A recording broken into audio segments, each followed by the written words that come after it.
Conhecido como cidade maravilhosa, o Rio de Janeiro carrega esse título por vários motivos. As praias paradisíacas, os parques, reservas, cachoeiras e também os 5 séculos de arquitetura expostos em cada canto do território carioca. A novidade é que a partir de 31 de dezembro de 2019, a cidade ganha mais um título, o de primeira capital mundial da arquitetura, um reconhecimento do passado arquitetônico, histórico e cultural. De olho nisso, algumas instituições estão se organizando para construir uma agenda de atividades relacionadas à arquitetura para os próximos anos. Vem descobrir mais sobre esse tema no Rio em Foco, que começa agora.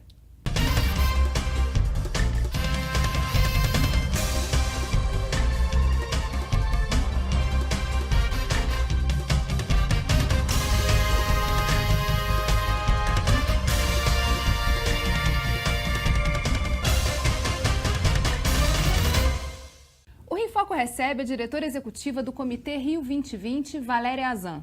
Após ter sediado grandes eventos internacionais como Olimpíadas e a Copa do Mundo, a cidade do Rio também será sede do 27º Congresso Mundial de Arquitetos, em 2020, trazendo milhares de turistas, pesquisadores, arquitetos e profissionais da área.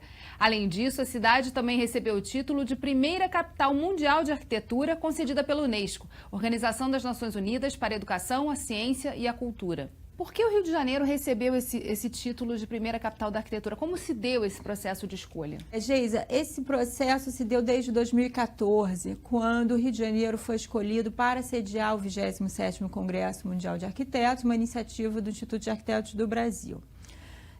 Em 2017, a União Internacional de Arquitetos, junto à Unesco, decidiram por nominar as cidades sede dos congressos como capitais mundiais da arquitetura, como uma forma de reverberar questões relacionadas à arquitetura, urbanismo, a discussão sobre as cidades por todo o ano em que houvesse o Congresso Mundial de Arquitetos.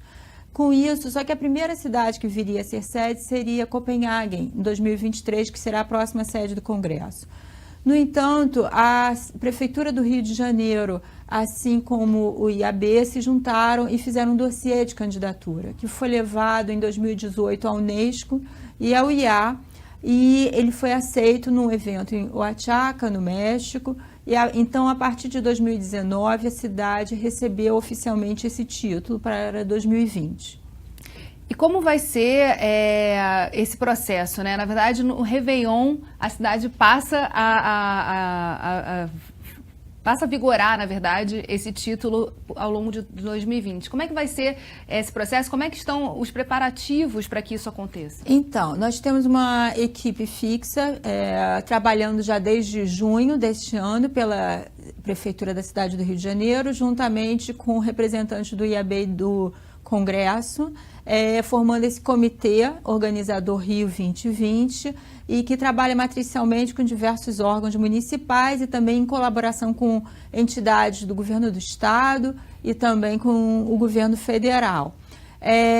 E nós, a partir disso, recepcionamos uma série de propostas de eventos culturais relacionados à cidade, à arquitetura, a patrimônio histórico, principalmente, mas também pensando sobre o futuro da cidade, e vamos abrir no Réveillon com uma série de iniciativas ligadas a essa titulação pela Rio Tour. E quais as instituições que estão se organizando em torno desse tema e também trazendo esses eventos? Então, nós temos, além do Instituto de Arquitetos do Brasil, nós temos o Conselho de Arquitetura e Urbanismo, tanto do Rio de Janeiro como o Conselho de Arquitetura e Urbanismo Brasileiro. Nós temos também a Associação de Escritórios de Arquitetura, nós temos a ABEA, que é a Associação Brasileira das Escolas de Arquitetura, temos também a ABAP, que é relacionada aos arquitetos paisagistas, mas temos também algumas colaborações com o IFAM, do governo federal, com o Museu da Imagem e do Som, que tem do governo do estado, que está trazendo uma ampla programação. Estamos iniciando uma negociação com a ONU Habitat também e diversas outras entidades. O governo federal também tem participado ativamente a partir da coordenadoria do audiovisual. São algumas das entidades que eu posso citar aqui, mas estamos também o Sinduscon e o Seconce, que estão trazendo uma proposta bem interessante de reciclagem de resíduos da construção civil. E além de diversos órgãos municipais que também estão trabalhando ativamente, eu gostaria até de ressaltar a Secretaria Municipal de Educação da cidade do Rio de Janeiro, entre esses órgãos. Em relação às características do Rio de Janeiro, né, que convenceram essa antecipação do título de capital mundial, quais foram as principais características que foram levadas nesse dossiê apresentado no... Os principais atributos são, além da nossa incontestável beleza natural, né, que deu à cidade em 2012 o título de primeira paisagem cultural urbana da Unesco, né, paisagem carioca entre a montanha e o mar. A gente também tem um outro título de patrimônio da humanidade em função do Cais do Valongo, né? Então já são esses 2 títulos da Unesco e os nossos 5 séculos de arquitetura. Muitas cidades no mundo têm uma arquitetura de um determinado período como característica principal. Você vê Paris, por exemplo, uma cidade maravilhosa, lindíssima, mas que você tem uma cidade com uma arquitetura muito mais uniforme. O Rio de Janeiro acaba sendo uma mistura muito interessante, não só aqui para o Brasil, mas para o mundo inteiro, em que a gente tem desde a arquitetura colonial, passando por 5 séculos de arquitetura com diversos exemplares a céu aberto. É um museu a céu aberto e isso, acho que, além da mistura social, também é importante ressaltar. Isso tudo foi pesado para essa escolha. A gente vai fazer um rápido intervalo e voltamos a conversar sobre o assunto no próximo bloco. Não saia daí. Rio em Foco aqui, política e economia caminham juntas.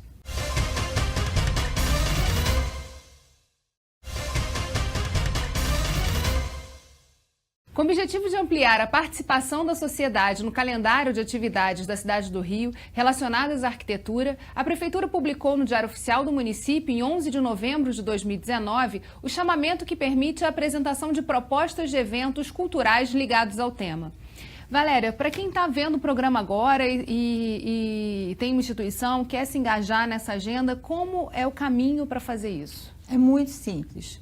O nosso objetivo com esse chamamento público é exatamente de engajar a população de uma forma geral, entidades da sociedade civil, também entidades públicas, mas a partir do nosso site www.riocma2020.rio, a pessoa encontra lá esse edital publicado no Diário Oficial e também um Google Form, um formulário simples que ela vai preencher, onde tem as principais questões relacionadas à proposta de evento. É gratuito, está aberto à população até 10 de novembro de 2020, porque como a programação deve ir até o final de dezembro de 2020, nós entendemos que a gente tem que deixar esse calendário mais amplo possível, mais aberto.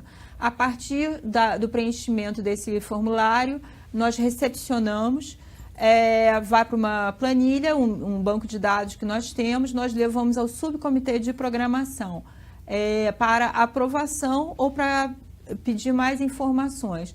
A partir daí, nós iniciamos uma comunicação através de e-mail com a pessoa que envia a proposta e, após a aprovação, nós pedimos que seja encaminhado um termo de compromisso e, com esse termo de compromisso, nós damos o apoio institucional e cedemos o uso da marca Rio Capital Mundial da Arquitetura. E basicamente é isso. E a partir disso a gente estabelece então essa comunicação para ir tendo maiores detalhes sobre o evento.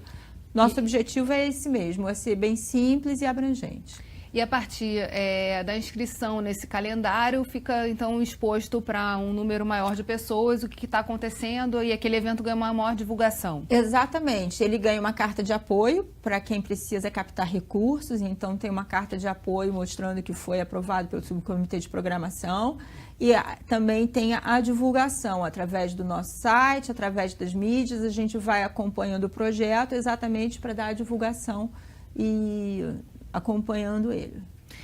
E as mídias sociais também estão envolvidas, também estão sendo foco de divulgação desse encontro? Já existe perfil também do comitê nas mídias? Então, a gente não tem ainda um perfil próprio no Instagram nem no Facebook, mas a gente tem bastante divulgação, pelo menos uma vez por semana, nas mídias sociais da Prefeitura. Nós também trabalhamos na divulgação através de parcerias com diversas outras entidades, com o próprio site do Congresso, o Conselho de Arquitetura e Urbanismo, que também tem uma penetração muito grande, aproximadamente 1 milhão de pessoas, além da mídia também aberta, em que nós também temos feito bastante divulgação. E quais iniciativas relacionadas ao turismo também estão acontecendo por conta dessa titulação e do Congresso? Nós trabalhamos também bastante próximos à Secretaria Especial de Turismo do município do Rio de Janeiro e da Rio Tour. Um dos objetivos dessa nominação é a gente alavancar a vinda de turistas para a cidade. No dia 10 de dezembro de 2019, nós demos abertura ao calendário Natal Rio 2020, em que foram iluminados simultaneamente diversos monumentos na cidade e que ficarão iluminados na cor amarela até dia 6 de janeiro de 2020. É uma forma da gente dar luz a esses monumentos, né? E preparar a cidade também para essa chamada em relação à arquitetura, às belezas da cidade que muitas vezes passam desapercebidas pela população.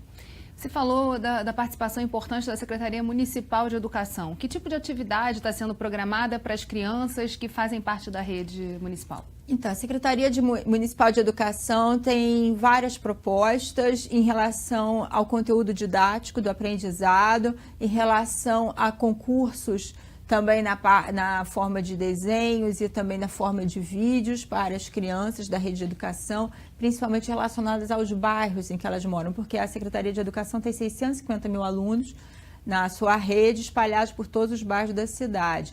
Então, nós acreditamos que é uma forma da gente preparar o cidadão do futuro. E foi muito interessante, os professores têm aderido muito bem a essa proposta. Eles já nos apresentaram quase 10 propostas nesse sentido. Então, tem desde concurso ligado à sustentabilidade nas escolas, para as escolas também se aprimorarem nessa questão, a questões relacionadas ao ensino de história, de português, de matemática, ligando com a geometria, visitas guiadas, que eles farão também ao longo do ano de 2020 aos diversos eventos, palestras de arquitetos nas escolas municipais, para falarem do seu ofício para os alunos, além desses concursos que eu também estou citando de vídeos para os alunos. Serão várias iniciativas que vão sendo divulgadas ao longo do tempo. Em julho de 2020 acontece então um Fórum Mundial de Cidades, né, que vai discutir essa questão do futuro das cidades. Em termos de discussão interna que vocês têm observado pelo comitê, o que já começa a se configurar a respeito dessa visão de cidade de futuro? Então, vai ser o primeiro Fórum Mundial de Cidades, é uma programação que deve acompanhar também as próximas capitais mundiais da arquitetura. Então, a gente tem esse desafio de estabelecer pela primeira vez.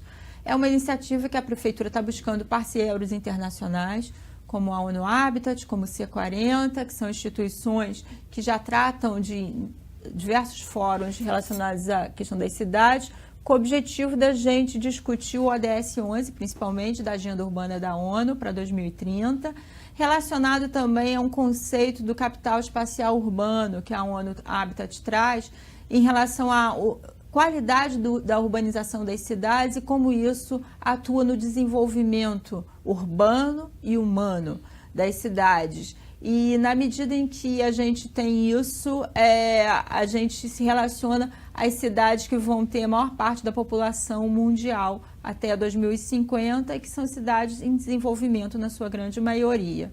As discussões são ligadas tanto à questão da mobilidade, à questão das mudanças climáticas, à relação também do patrimônio construído, edificado, seu significado nas cidades, a questão também dos fluxos das pessoas, das novas tecnologias, como isso tudo está alterando as características das cidades pelo mundo, para o bem e para o mal. São diversas questões. E com relação a reutilizar os espaços, os prédios com outras configurações, isso é algo que acontece muito em países envolvidos. A Inglaterra tem muito essa discussão, né, de como readaptar antigos hospitais, virarem moradia, como fazer então dessas moradias também espaços compartilhados com trabalho. Esse tipo de discussão também vai estar em pauta no Congresso, no Fórum? Esse tipo de discussão certamente estará em pauta também, tanto no Congresso como no Fórum. É um tipo de discussão que nós temos tido também bastante aqui nas cidades brasileiras, tanto por iniciativa do governo federal e do IFAM, como aqui na própria cidade do Rio de Janeiro.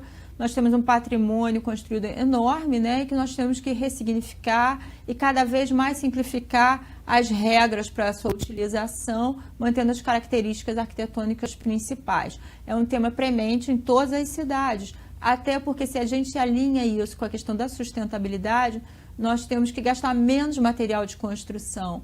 Hoje, na Europa, eles têm essa discussão, o que vai substituir o concreto? Né? E cada vez mais reciclar, quando a gente fala, é reciclar edifício também. Não é só reciclar as embalagens, né? É reciclar os edifícios, construir menos e reciclar mais. Isso serve também para a arquitetura.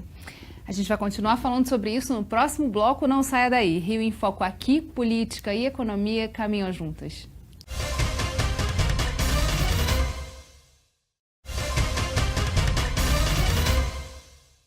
Dados da Organização das Nações Unidas, ONU, mostram que mais de 70% da população mundial viverá em cidades até 2050. Esse foi o número que você mencionou no bloco anterior, né? Falando do desafio que é, então, pensar como reciclar, como ressignificar os espaços urbanos. Muitos arquitetos do mundo estarão aqui no Rio de Janeiro também para ajudar a guiar esse pensamento. O que tem de novidade? Como o Rio também pode mostrar o protagonismo que ele tem nessa área durante esse ano que está todo dedicado à arquitetura? A cidade do Rio está trabalhando em 3 planos. É importante mencionar que tanto a Secretaria da Casa Civil está coordenando o Plano de Desenvolvimento Sustentável para 2030 e também um Plano de Ação Climática com consultoria da C40. E eles estão trabalhando com apoio de diversas secretarias municipais para pensar exatamente como a cidade vai ser para a próxima década. A Secretaria Municipal de Urbanismo, por sua vez, está trabalhando na coordenação do plano diretor, que vai substituir o plano diretor que está em vigor desde 2011. É uma proposta para ser encaminhada no final do ano que vem ou em 2021 para a Câmara Municipal. Nesse caso, o plano diretor é por lei mesmo, lei complementar. E eles estão trabalhando já também com diversas entidades da sociedade civil, participação ampla da OAB e de diversos outros setores da sociedade na construção de um plano diretor. Então, eu acho que essas experiências, elas também vão ser abordadas ao longo do próximo ano e se encaixar como iniciativas da Prefeitura da cidade do Rio, junto a essa programação de repensar o futuro das cidades. Em termos do que a gente pode falar do engajamento, assim, quem mais assim precisa estar engajado para que esse título não passe em branco e as pessoas de fato possam conhecer mais sobre a arquitetura do Rio, sobre esses 5 séculos dos quais a gente já falou e que deram de fato ao Rio o reconhecimento que poderia ter passado batido, né? Quer dizer, poderia ter ficado aí para Copenhague, para o próximo Fórum Mundial. Olha, nosso sonho, como diz uma colega minha aqui, a Olga, é colocar arquitetura e urbanismo do café da manhã das pessoas. Mas para a gente chegar a esse sonho, a gente ainda precisa do engajamento realmente de toda a população. E dos canais de comunicação, porque as pessoas têm dificuldade de entender. Quando elas pensam muito em arquitetura, elas pensam normalmente dentro da sua casa, no que é mais próximo, né? E a arquitetura você tem diversas escalas, que é isso, a gente está trabalhando aqui dentro do ambiente interno, mas a gente pensa na cidade e na região metropolitana. Então, quando a gente consegue apresentar para a população que tudo que elas vivenciam no cotidiano está relacionado à arquitetura, urbanismo, cidade e que impacta diretamente, que ela também tem um papel ativo, até na forma em que ela se comporta na calçada, caminhando, ou se ela joga o lixo ou não na rua, a gente então tem que trabalhar mais nessas campanhas, na divulgação e chegar junto à população. Por isso a estratégia da Secretaria de Educação, como forma da gente, chegando aos 650 mil alunos da rede pública, mais as suas famílias, a gente vai atingir pelo menos metade da população da cidade. mas a gente precisa unir esforços com outras entidades ainda, estamos fazendo isso, mas precisamos de um engajamento ainda maior para que essas conversas saiam, né, só do debate entre arquitetos, urbanistas ou pessoas ligadas às iniciativas públicas. A nossa intenção é que toda a sociedade conheça esse título, né, e conheça do que se está tratando para que a gente possa vislumbrar uma cidade melhor, cidades melhores. A gente falou aqui da questão do turismo também, né? Da importância de se pensar, então, roteiros turísticos que abordem a questão da arquitetura. Isso também está sendo feito? Quer dizer, o comitê tem como ofertar esse conteúdo informativo sobre as características arquitetônicas da cidade? Então, já foi feito um encontro com as ligas dos guias de turismo, em setembro, no Instituto de Arquitetos do Brasil. Foi uma iniciativa, nesse caso, do Congresso, mas nós temos, e também o Arquiguia, que é uma outra iniciativa de arquitetos que fazem roteiros turísticos gratuitos por 4, 5 edificações e vão explicando toda a história, e esses roteiros já aconteceram, alguns nesse ano, e vão acontecer muito mais no próximo ano. Nós temos várias propostas de roteiros arquitetônicos, muitos gratuitos, alguns voltados a alguns estratos, tem roteiros para crianças, tem uma série de iniciativas nesse sentido para que a população possa conhecer melhor a arquitetura da cidade. Nós também estamos em contato com o trade turístico a partir de um encontro com a Secretaria Especial de Turismo, novamente, da Rio Tour. Eles estão fazendo essa aproximação junto aos principais pontos turísticos da cidade, para que eles conheçam e também façam essa programação, porque a gente já levou essa proposta. Bom, a gente tem 1.700.000 turistas no Cristo Redentor por ano, dados da Rio Tour de 2018, no Pão de Açúcar 1.250.000. E eles não sabem que essas maravilhas também são maravilhas de obras arquitetônicas, né, que a gente tem únicas na cidade. Então, vamos contar um pouco da história do Cristo Redentor, como é que foi feita aquela estátua que foi colocada lá no alto, que é uma história tão incrível e que talvez hoje não pudesse se repetir, né? O próprio Pão de Açúcar e por aí vai. Então, a gente tem esse engajamento, tem a questão dos roteiros turísticos, também tem algumas iniciativas de empresas aéreas, companhias aéreas. A Norwegian Airlines, por iniciativa própria, fez uma revista inteira falando do Rio como capital mundial da arquitetura, para que seus clientes soubessem disso e alavancassem seus voos. Então, a gente tem diversas iniciativas também nesse sentido. Iniciativas que casam história, o conhecimento cultural e também a possibilidade do Rio se vender pelas suas belezas construídas, não só as naturais. Exatamente, que é essa combinação única que a cidade tem, das belezas naturais e construídas também. Isso faz do Rio uma cidade única. Bem, infelizmente, nosso programa chegou ao fim, com a torcida de que no ano que vem a gente possa ver muitos eventos se multiplicarem com essa temática da arquitetura. Obrigada, Valéria, e obrigada a você, telespectador, que acompanha a gente até aqui. Fica ligado no nosso canal do YouTube e segue a gente lá, TV Alerj, o canal do povo. Até a próxima.